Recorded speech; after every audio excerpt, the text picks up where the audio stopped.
Hello, my name is Justin LeClue, and I'm here today with Will Sloan. And you're listening to the Important Cinema Club, and Japanese Month continues. And today we're talking about Masaaki Yuasa, director of such films as Mind Game and Lou Over the Wall, and someone that I will take a guess Will had never heard of before. Correct, yes. And I'm ashamed of that. Well, this is not really something that you go out of your way to watch. And actually, his films didn't get North American distribution till like the late 2010s. So you would have to be involved in like what anime is coming out, what features are coming out. I picked this director because the thing about Japanese animation, when it comes to feature films, there's not really that many auteurs. There's some. Makoto Shinkai, he directed Your Name.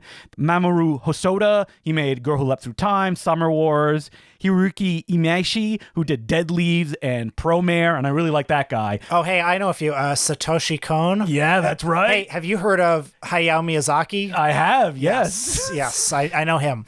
And I wanted to get a guy who had like done a lot of feature films, and so we could watch like a bunch of different kind of flavored thing. And most importantly, I wanted someone that we didn't have to watch a anime series. Now, the thing about Masaaki is he's directed a lot of anime series, and he's also written and directed, and sometimes, in the case of the Ping Pong animated series, storyboarded every episode. So those are auteur projects. They are also 10 to 25 episodes long. So let's just do feature films is what I told Will. And I thought that there was enough to chew on here that like different flavors and you could get his personality, that there would be something to kind of jump off of. Well, I'll probably be really bad on this episode because I did feel like I was kind of diving in headfirst into something I didn't know. Mm-hmm. I will say I really liked these movies. I liked all three. Really exciting territory to explore. And I also think Yuasa is an excellent filmmaker to conclude Japan Month on the Important Cinema Club podcast with, because, you know, there are certain themes, certain ideas that have been running through the films that we've discussed, the filmmakers we've discussed over the last month, you know, whether it's repressed sexuality or the malaise of modernity. I mean, in films by Ozu and Nirusa, you know, you see a post-war Japan that is facing the encroachment of Western values and aesthetics onto a very traditional Eastern society.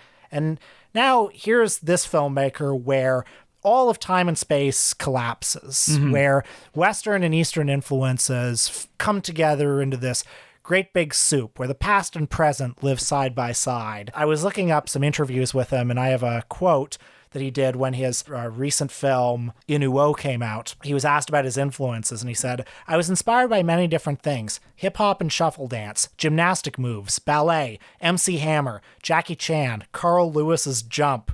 I try to incorporate the history of anything that existed until now. Even Singin' in the Rain was an influence." I mean, if you look at even his Wikipedia page, it's like some of his favorite animations include Wicked City, Galaxy Express 999, Pinocchio, Fantastic Planet, Sing, the 2016 animated CGI thing where all the animals sing. As well as Anne of Green Gables. That was huge in Japan, Anne of Green Gables. Outside of animation, Yuasa was also influenced by the art of Salvador Dali. It's like, yeah, everything. Obviously, yeah. His career, like, it's nice that it's like very well documented on Wikipedia, and if you look at like interviews, he also had a career that's fairly kind of conventional in the sense that he didn't arrive fully formed. I have the short animation, make it feature, then I moved to feature lengths. It was like he slaved away. He went to school, he studied oil painting, and then he ended up just working as an in-betweener. For people that don't know, when you do animation, anytime, basically someone who does keyframes when you do like storyboards and stuff like that of the poses that the characters take.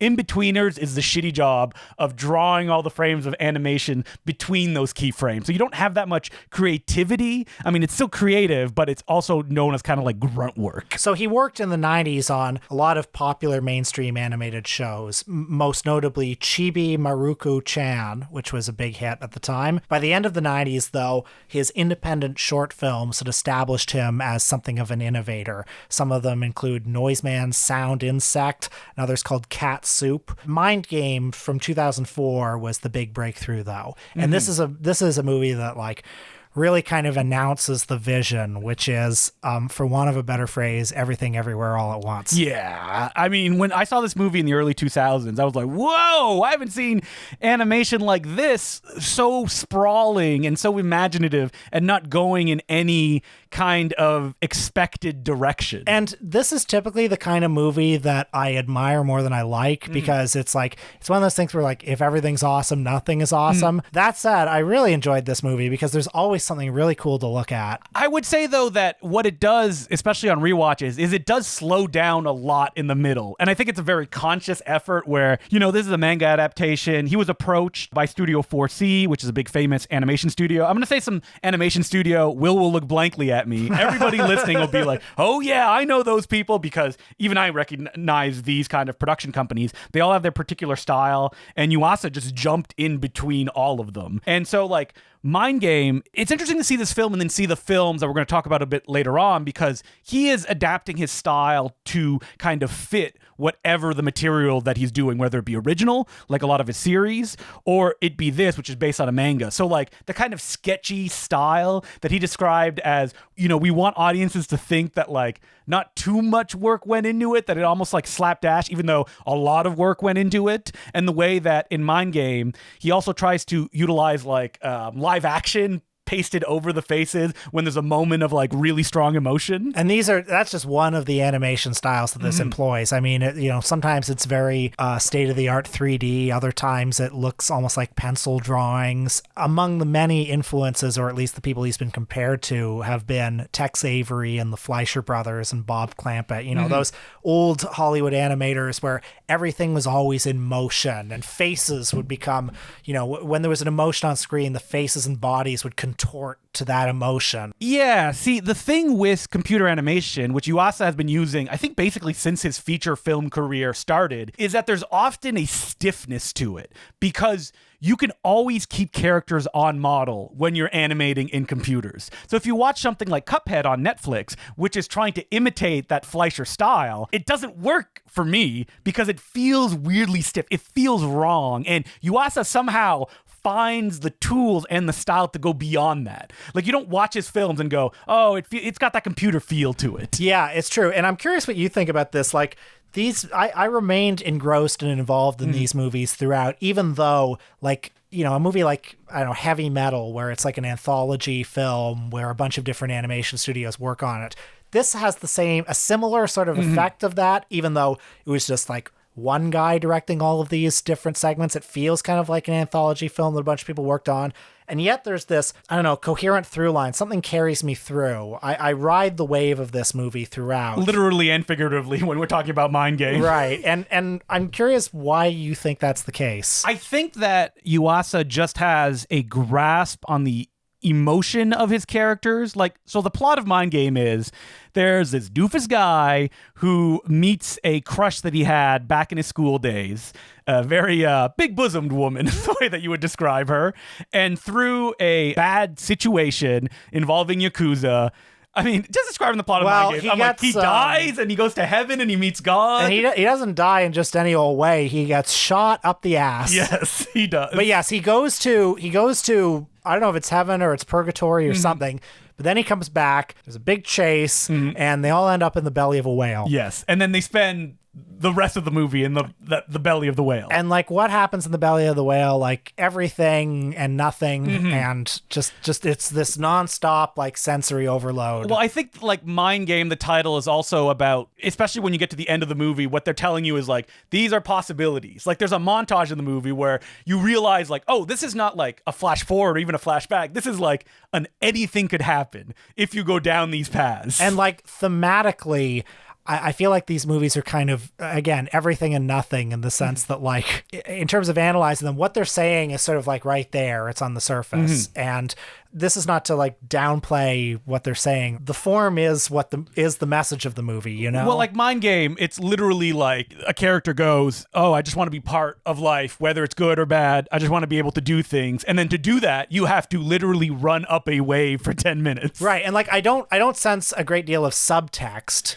which is not me like denigrating the movie. Something like Mind Game, when you look at, especially near the ending, when you being offered all of these different possibilities, I think you bring your own baggage to it. Like, oh, do I see myself in this? All these different possibilities. And I also think that, like, if it is, you see it like on the surface, like you kind of understand what it's trying to say. It's also just like the visual mastery that he's bringing on the screen.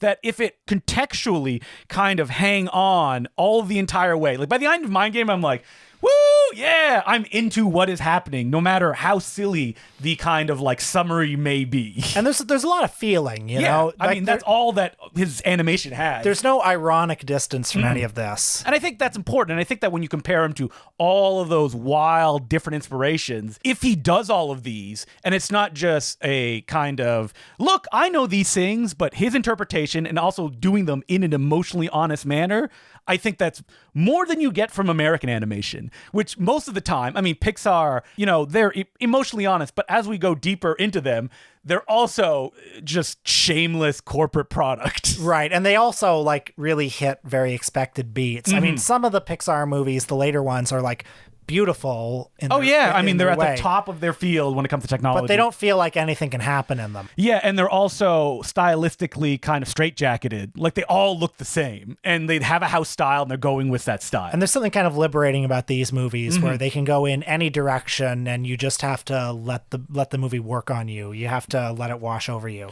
And so Mind Game was a critical success, especially internationally. I know it won some awards when it played in North America, but I got the sense that like it wasn't that big a hit in Japan, but Yuasa was able to continue kind of like directing series. Like he directed a show called Kenma no Zume in 2006 that he wrote, directed, and was the creator of. He also did a show called Keiba and the Tatami Galaxy. He also met a key collaborator that I saw in all the writing, you know, post Mind Game, was someone called Eun-young Choi, who was a South Korean artist, and she became his key collaborator on like all of his projects, even co-founding the company that they made, Science Saru, which translates to Science Monkey, which was kind of their production company to do their projects.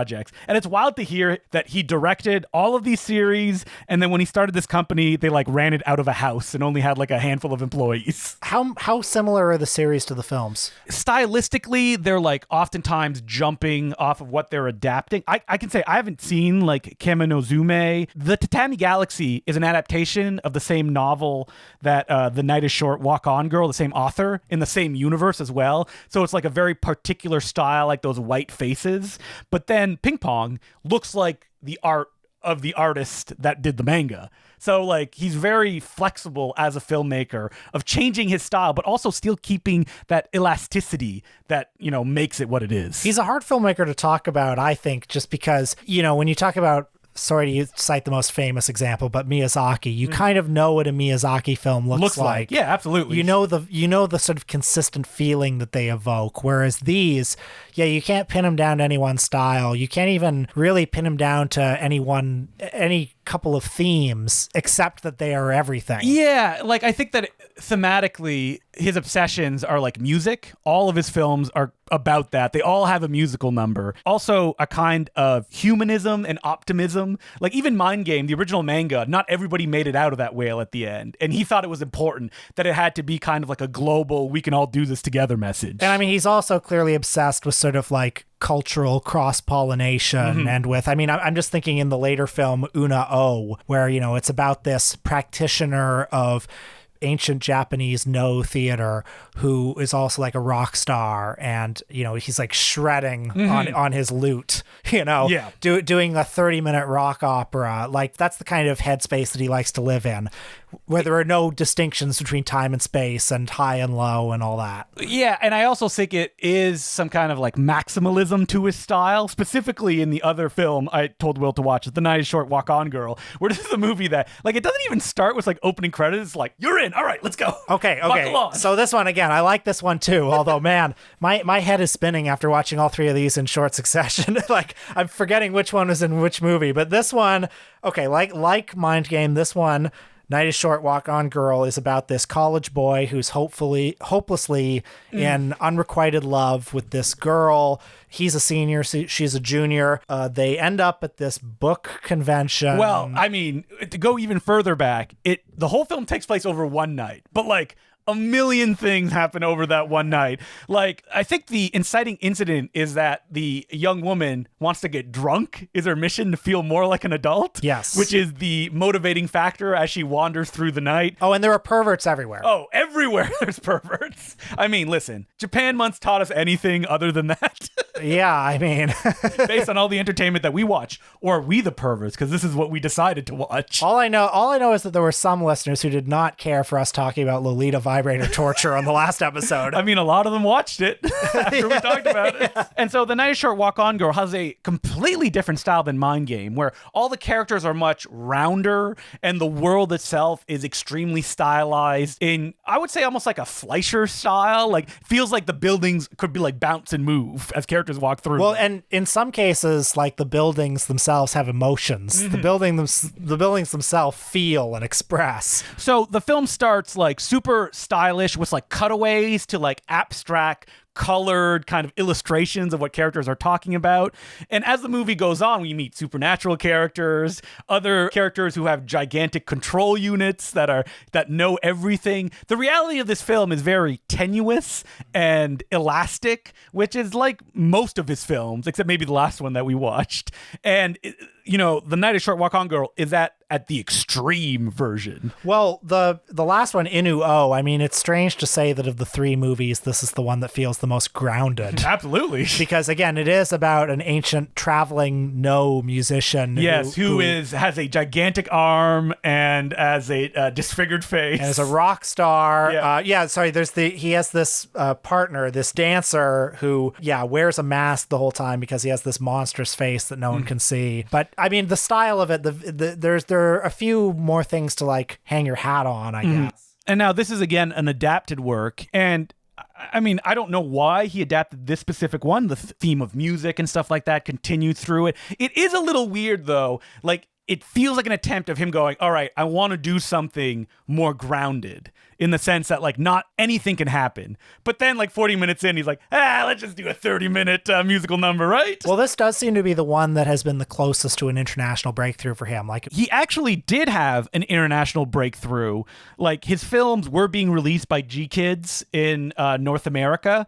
And then he was kind of like the creative showrunner on an adaptation of Devilman, which is a very famous Go Nagai manga. Love it. And it's been adapted a bunch of times. And he finally did his own version, Devilman Crybaby, and that was on Netflix. So suddenly he had to reach that like none of his other features or even series had before, with a property that like even like the anime or manga obsessed people, you say Devilman, they're like, oh yeah, I've seen that somewhere. And so INU-OH is that kind of, again, more grounded. The characters have more classical anime style looks, only so he can break it when he gets to do those musical numbers, which he still attempts to ground in some kind of reality where like when the dancers and the singers do their thing, that you have kind of like they created these shows. It doesn't always go just to pure fantasy. It does at the end. He can't help himself. He has to go there.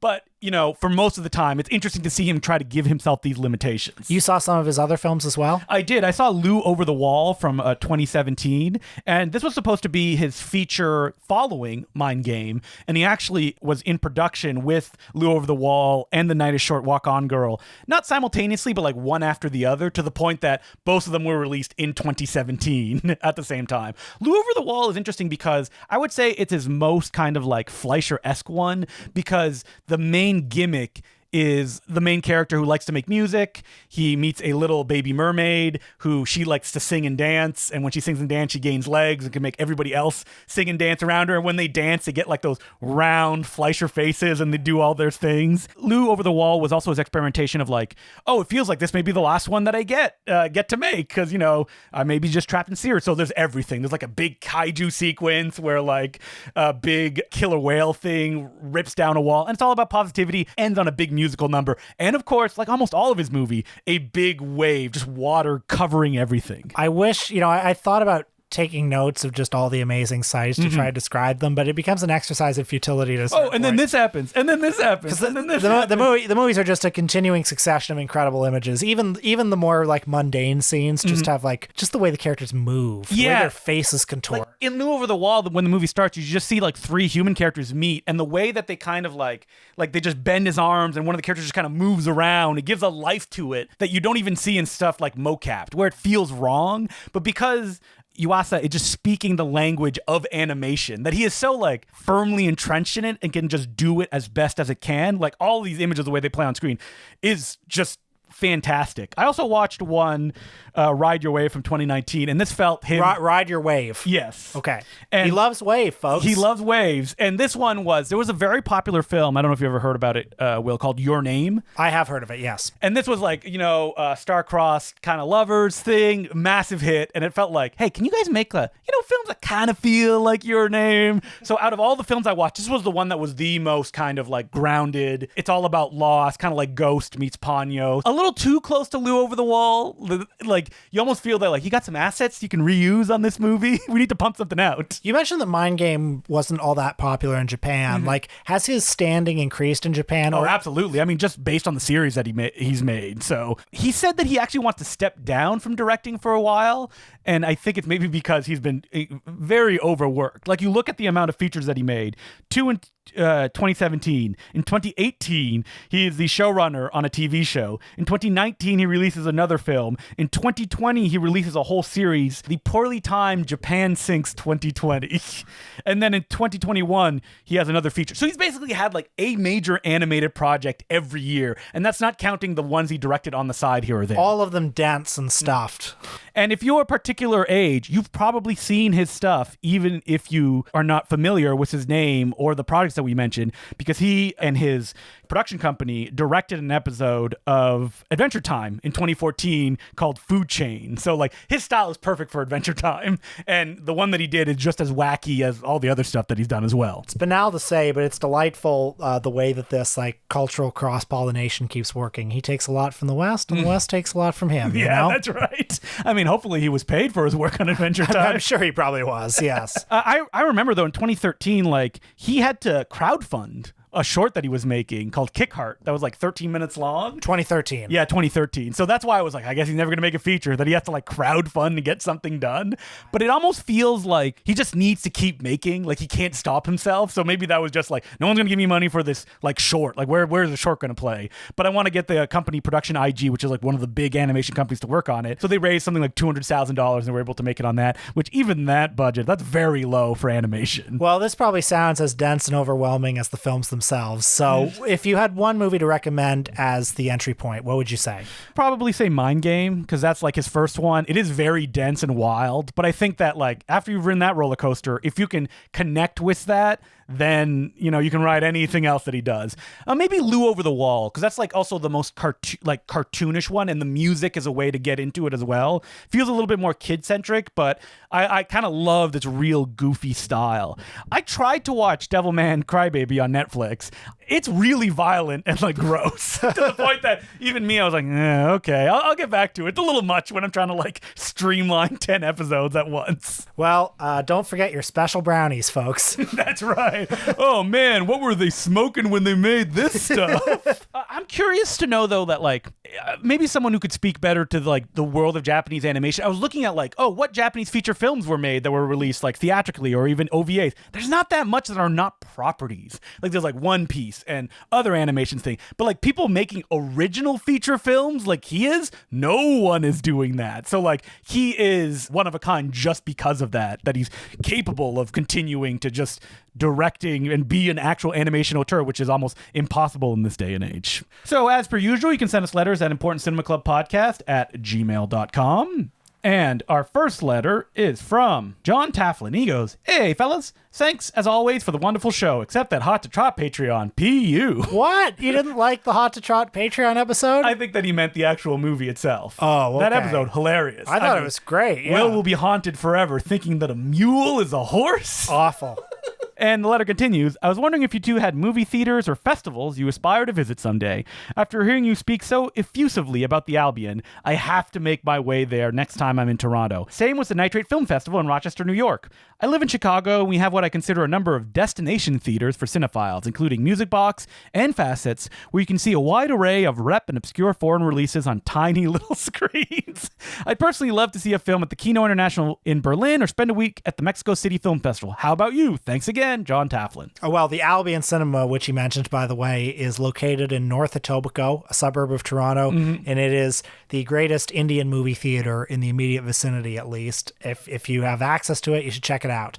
Places that I aspire to visit, I haven't been to LA since I was a kid, so when I go at some point, I'd love to see the New Beverly, obviously. I mean, that's the first one that comes to mind, kind of a mecca.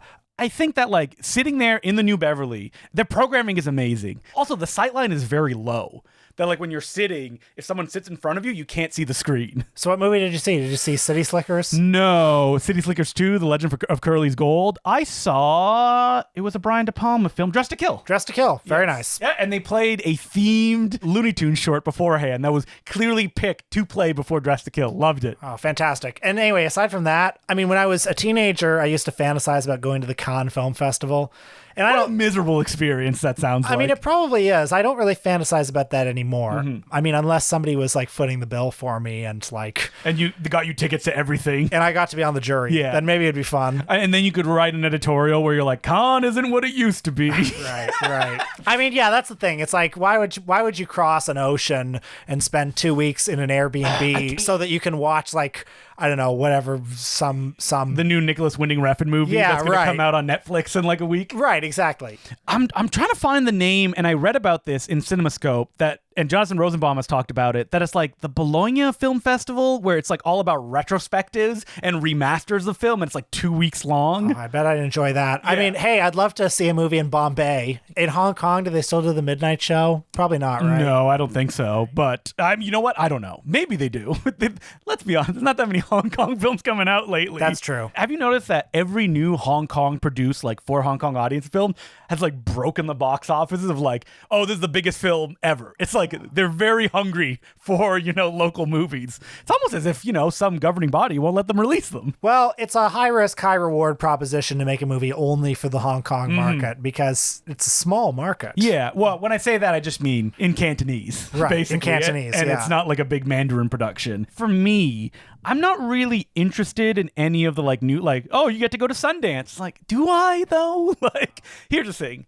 We have friends that go to these film festivals and they don't come back being what a time. They're what a bunch of trash I saw. I'm lucky. I've been to most of the places I want to go to. We went to the Mahoning Drive-In. Yep. Which is maybe we'll be back this summer too. Heaven on earth. Yes. You mentioned the Nitrate Picture Show. It's wonderful. Oh yeah, Nitrate Picture Show is amazing. Fantastic. In one weekend too, you get all these movies in, then you're done. At the George Eastman House, which is just a beautiful place to be. You've been to the Metrograph, right? No, I don't think I've been to the Metrograph. No. You've been to Anthology. Yes, I have been to Anthology a number of times to see Grady Hendrix's Hong Kong movie marathon. Which I've been hoping would come back this year, although he seems to be busy, maybe. Yeah, there was one last year, right, that happened, and that's the one me and Peter went to. But the next one that he does, I think it's also about, the print person needs to find new prints that they can show. Yeah.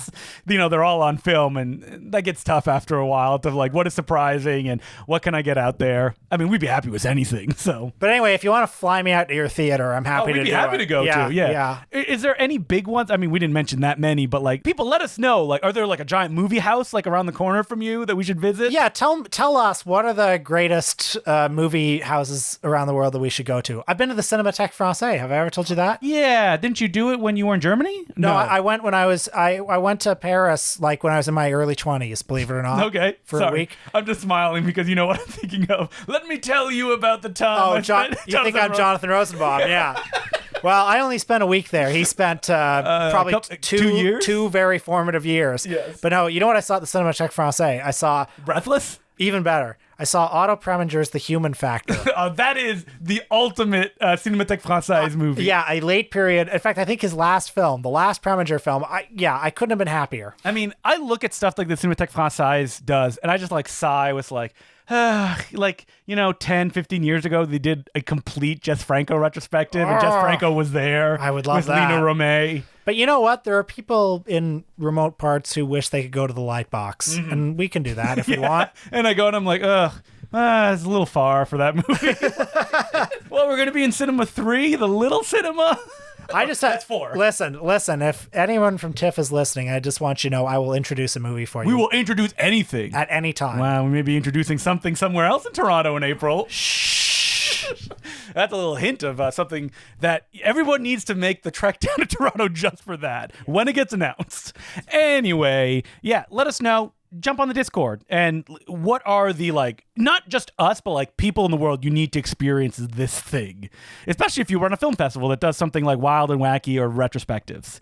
So thank you very much for that letter. And the next question is from Ashley, and they go, Dear Justin and Will, first off, I just want to thank you for both expanding my cinematic horizons. I started listening to ICC a year ago, and y'all were a gateway drug to the filmmakers like Albert Pune, Ray Dennis Steckler, and the wonderful world of Moturn.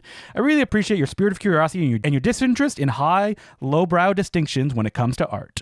Second, I was wondering if you all thought about doing a Santo episode. I've fallen down a lucha-shaped rabbit hole ever since you screened one of his films in your Twitch stream. I believe that was a 24-hour summer movie mind melter, maybe a horror one that I played, a Santo versus the Monsters, and would love to find out more about the Man in the Silver Mask. Also, would absolutely love it if you guys tackled Ken Russell at some point. Oh, do you like Ken Russell, Will? I like Ken Russell, yeah. We'll have to talk about that. I've read his biography. It's wild. Yeah, I would be interested in Ken Russell for sure. And I'd be interested in doing Santo as well. I mean, I think ring, ring, ring. What's that? It's Shocktober coming down the pike. Oh, perfect. Yeah. Yes. Santo in Shocktober. Even though technically he's not a horror guy, but he fought the mummies, he fought the monsters, he's fighting the infernal brain. The thing about Santo is, like, there's no one movie to be like, well, that is the great one you should watch. You have to, like, buffer people before they watch one. Like, it's going to be slow, even though it's about wrestling. I mean, I'm ashamed to say the only Santo film I've seen was on the most recent season MST3K? of Mystery Science Theater. Oh. And, I was watching it and I was thinking, I wish these guys would shut up. I'm enjoying this movie. And finally, if Will could be cloned so he could be on both sides, who would win in a no-holds-barred street fight between the Important Cinema Club or Michael and us? Oh, we would all hold hands and just have a nice time together. Also, I fight dirty. Well, there's your answer, folks. Yeah, Will would team up with the other Will and take me and Luke out so he could just have his own podcast empire. I'd collect both Patreons. Yeah, exactly. It's Michael and Us, starring Will Sloan and Will Sloan. Well, thank you very much for How come you're not asking which of Justin's podcasts would win? I mean, like let's get Mark and let's get April and Colin and let's get me and that's tough. Let's fucking let's go down. Yeah. So I just watch though as you guys fight it out. And there can only be one champion. Yeah. I feel like Mark Hansen would be like the dark card where, he's a cool guy, but then he like pull a knife or something like that. Interesting. Yeah. And, or maybe April. I don't know. Well, we're just gonna have to organize it. Listen, we get to this Patreon level. It's like every podcast that Justin has a part in we all have to fight. Yeah. Okay. To the death. And so Ken Russell, we're definitely gonna do him one day. It's weird that like I like him, but he's never been one that's like, let's do Ken Russell, even though I don't know why that is. Yeah. Maybe it's just because like his movies feel like a lot.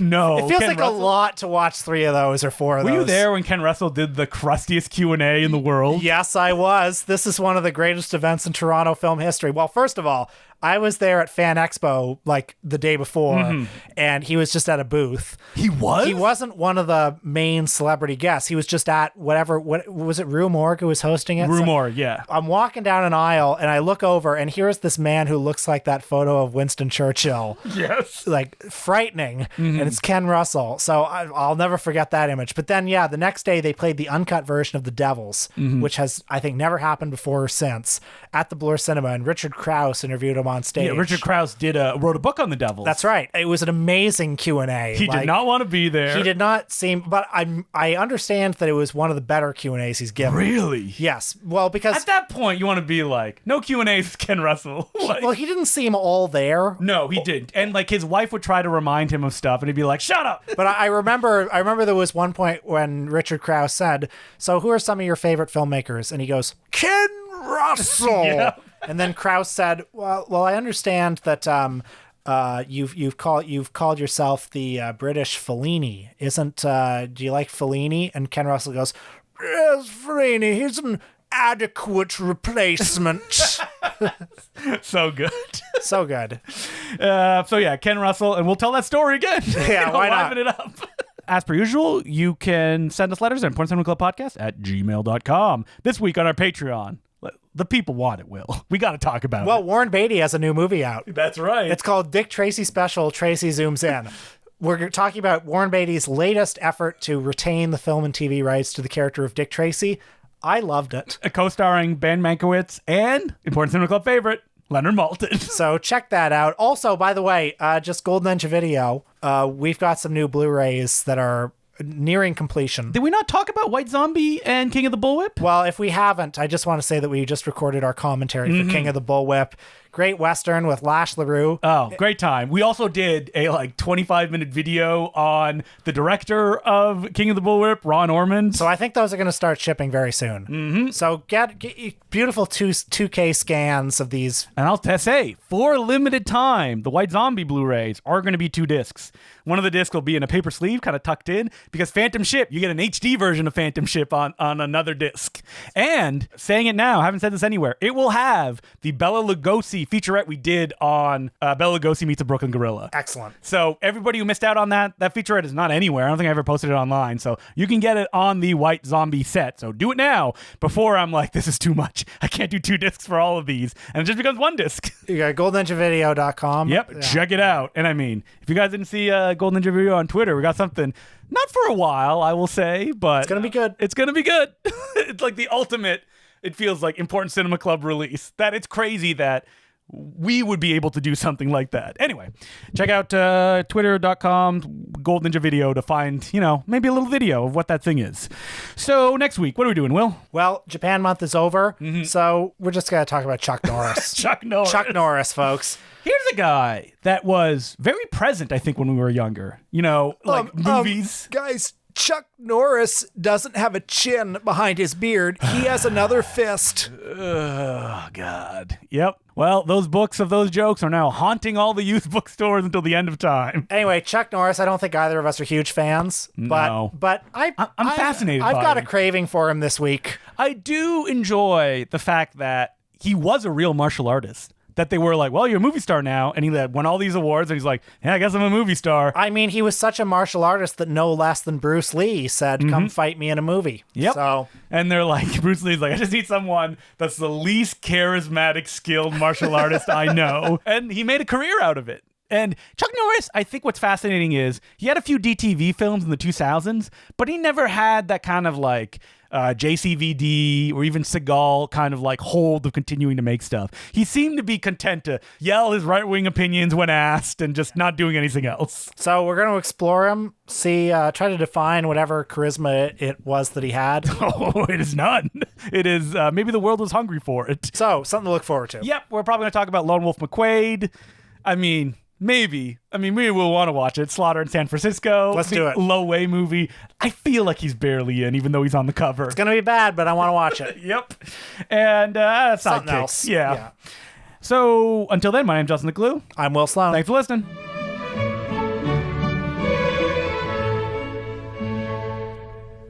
Do you like comic books? Are you curious about comic books and don't know where to start? If you're either or, then you need to check out the Very Fine Comic Book Podcast, a new podcast co-hosted by me and my good pal Mike Wood, where we go through a new book that's easy and accessible for anyone that's interested and just talk about it for an hour. Kind of like the Important Cinema Club, but about comic books. On our first episode, we go through the very important to me run of Spider-Man written by Stan Lee and, more importantly, illustrated by Steve Ditko. And in the second episode, which is now currently available, we talk about Jack Kirby's OMAC. Jack Kirby, the king of comics, doing one of his weirdest projects and is especially important to Mike Wood. So I hope you'll check it out at anchor.fm/The Very Fine Comic Book Cast or wherever podcasts can be found. And as per usual, I'd like to thank some of the new patrons for the Important Cinema Club podcast: Sebastien Lapre, Noah Lenderman Grice, Christian, L. Brendel, Riley Pelling, Austin T. George, Donovan Lewis, Jack Weber, Connor White, Cale Farnes, Jackson Blacker, Per Hasselstrom, Mason Colborn, W. Buttry, Craig Lewis, and Nick Emmons. Thank you very much for becoming patrons. We could not do it without you. It's time for the streaming report with Justin and Will, where we give you all the news on streaming business things, I guess. Cool. What's new on streaming? Oh, so Disney lost a lot of subscribers. I think they lost 2.5 million subscribers or something like that. Wow. So what does that mean? They cut thousands of jobs, and they said that they're going to reevaluate what they will do in the future, aka Toy Story 5 is what they say they're going to make. What's fascinating about this is that like this is the death knell of like these streaming things going like we can't keep going. Well, as I understand it, we've said it before, we'll say it again, the whole business model of these streamers is impossible. They have to keep adding subscribers every month. Yes. Like these big streamers like Netflix and Disney Plus typically post enormous losses year after year, like losses in the billions. but the share price keeps going up because there's the momentum of more and more subscribers, and so the illusion that at some point they will make money. Mm-hmm. But they never will. It's impossible. Well, it seems like a difficult business model because like if everybody in the world has the subscription and they won't. Well, I mean, good thing Netflix is cracking down on password sharing, right, Will? Oh yeah, well, that nickel and diming bullshit. Well, these are the like tremors before the earthquake happens. I just saw recently, people are sharing this online, that in the new issue of Cosmopolitan, there's a whole article about the kind of revitalization of DVD and physical media. I don't know if I believe that. What do you see? Like, no, I don't think it's going to be like that. I think that people will just accept what is given to them, but there will also be a frustration with it of the limitation of those things. Because like cable was not good, but people accepted it because that's all that was fed to them. Well, like DVD and Blu-ray have become, like vinyl. It's a niche. It's a collector's market. Yeah. Absolutely. I think that what's fascinating about like these streaming services is that the individual can decide, I don't want this. With cable, you're trapped in that package that like you get these channels, people will watch them, that a million-year-old Nielsen rating system, which is still the one that they keep track of. But now if you like delete your account and be like, I don't want this, like it tracks, and they have. I'm surprised they released they lost subscribers. Like that feels like something you would just keep close to the vest and wouldn't tell anybody. Well, maybe they have to. Maybe they're obliged to release those numbers. I don't know. I'm not Mr. Businessman over here, but I'm just guessing it's a double-edged sword thing where like to gain subscribers. Or sorry, to increase your share price, you have to release how many. It's part of the deal. It's it's like they either went up or they went down, and you can't just keep saying they went up and then one month say, oh, we're not releasing them this month, right? I would say that the Disney execs would just be like, can't we just lie? It's like, yeah, I like lying. Why not? Who will try to trick us? I do wonder, like when Netflix releases those, like, well, a billion hours of a billion minutes or seconds, like they give some which by the way, like I do not understand those statistics. If a movie makes $20 million in a weekend, I understand that. A person paid price for a ticket. I can in my head do 20 million divided by this. But all of these companies are publicly traded, so you don't have to understand. It's just some dum who has a bunch of shares like, oh yeah, that's good. Bye. If somebody told me, okay, this movie got 400 million minutes, I would say, wow, maybe that's the record. And then if they said this one got 10 billion minutes, I'd say, oh, maybe that's the record. And then a week later, somebody says, this movie got 40 million minutes. I'd say, well, maybe that's the record. It doesn't make sense. Like the people in the Netflix minds are just going like, we can only trick them for this long. But if we can get a golden parachute before they realize that they're tricked and we can just leave, then we're good. Well, while we're talking about streaming, what I find more confusing and bizarre than anything is, so I saw this week that Netflix is losing all of Arrested Development. It's just going away? Including the seasons they produced. Yeah, the seasons they produced, which I think that has to mean that they worked with some company that had a deal. Yeah, like sometimes TV shows are done through like Sony or maybe even Fox. I don't remember where Arrested Development was. So Netflix put up some money for it, but Sony maybe owns it. But nevertheless, there are other streamers like HBO Max that are just dumping things that they own. Well, you heard that like the HBO Max is losing all of the classic Looney Tunes, right? They're dropping off the service. I know. And I don't know. I mean, some of the things they're dumping from the service so they don't have to pay royalties on them. But Looney Tunes, I don't understand. Like, do they think that they can sell it to another they can sell it to Tubi for a certain amount? I think, like, from what I heard someone say is that they were like, they had a thing where they were leasing it to themselves so you can put that as a loss on accounting books, and maybe that bit them in the ass or something like that. what sucks is that I do feel that some of these things will just go away, that it would be more financially viable for these companies to just not have them be anywhere than have them be on a service and be like tracking a loss. Well, I mean, we already saw with Batgirl that Yes. decisions are now being made that it's just more profitable to just not toss it in the release garbage. the movie. Yeah. And that's baffling. And all of this, as well as the train derailment, makes me think that America's crumbling. I have something that will get your hopes up, Bat. I just said Bat? it. Yes. And that is a little trailer for a movie called The Flash. We want Will Sloan's thoughts on it. Okay, well, while we're talking about current movie news, yes, The Flash, the big Super Bowl trailer. Well, when we saw Michael Keaton in the bat suit and he went, "I'm Batman," I went like this, "Yay!" And then I watched it again, and then I watched it again, and then I watched it again. So, like, they got you. Like, you can look at all of this other stuff. Okay. I mean, you watch it 3 times. That's 3 watches. I definitely did. And actually, it's a complicated reaction because I also have 2 eyes and I recognize it looks awful. Yes. It looks horrible. And I also recognize, I like those Tim Burton Batman movies. Yes, they're corporate products, but also they're idiosyncratic. You can see Tim Burton's vision all over them, and you get none of that in this movie. No. But you heard the Batman theme when he showed up. So, yes, I do I'm love human. the way he comes. He's like, "Hey, I'm Batman." Almost as if he can't bring the energy to say the line. He didn't look thrilled about it. No. But you know what? His CGI double was thrilled doing all those stunts and stuff like that. I know. Moving like that bat suit has never moved before. That's so funny because in the 1989 Batman, he can't even crane his head. Yes. Now the question is, will you be an opening day Flash viewer? Probably. Oh, you will? Listen, I get one. Okay. Okay, a lot of people were so excited for The Force Awakens. For people are. And you were like, "Oh, Lord of the Rings." You're like, Yeah. But yes, I grew up with Tim Burton Batman. I get to be interested in this one thing. I can't believe that, like, this will probably be the one nostalgic thing that would get you. I'm trying to think of, like, what, like, short of the Three Stooges coming back to life. Oh, God. I mean, in the last decade, one thing after another has come back that got me excited. Like, we got a Dumb and Dumber 2. You remember that? Terrible. Monty Python reunited. That got me. But they were so old. I know. It's like one thing after another that disappointed me. But then we got that Three Stooges Fairly Brother movie. No disappointment there. Hey, they're bringing back Faulty Towers, which I also loved growing up. Isn't that's going to be great? No. Listen, if I was in charge of who made the Three Stooges movie, is that a Fox movie? The one with Will Sasso. Yes. Yes, that was Fox, I think. Get them to do shorts again. Put them in front of movies. Oh, I'd be so happy. That was the next thing that you need to do to placate Will Sloan. For now, Batman's good enough, though. You're going to have to watch it in that 2.5-hour movie. And I'll hate it. Surrounded by stuff you don't like. I'll hate it.